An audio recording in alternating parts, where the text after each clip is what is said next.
By the mid-1960s, the CIA's LSD experiments had expanded from their secret MK Ultra program and moved into the counterculture of San Francisco under Ken Kesey's acid tests.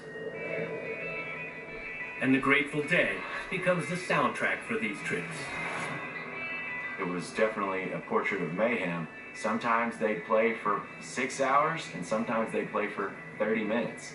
It's just really whatever way the vibe and the LSD, whatever direction that took them in. Were these tests merely to expand the mind, or were they designed by the CIA to quell the anti-war movement?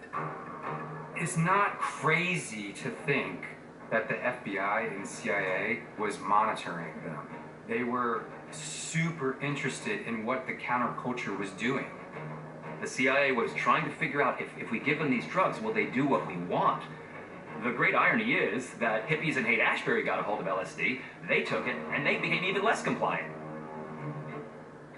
So if the CIA were trying to tamp down some kind of anti-government views, it certainly backfired.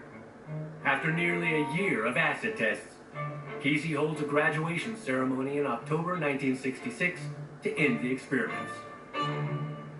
When I first proposed the idea to Jerry Garcia, the leader of the Grateful Dead, who's playing up there now, it's time to graduate from acid, he says, hallelujah. The Grateful Dead move on to spearhead the counterculture revolution and become one of the biggest bands in the world, but are forever linked with psychedelic drug use. So is there any truth to these rumors or connections to the CIA? Before his death in 2019, Dead lyricist Robert Hunter is asked the question, was the CIA behind the counterculture? His cryptic answer, I don't know. I think the answer is, who can say? There's a lot of stories that a lot of those people were paid by the CIA.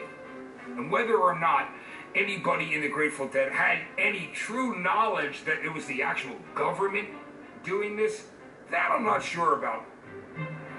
To suggest the Dead were in cahoots with the FBI and CIA is so antithetical to everything that they stood for.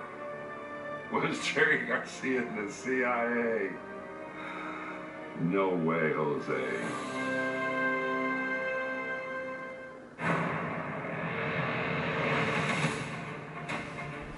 In the past decade,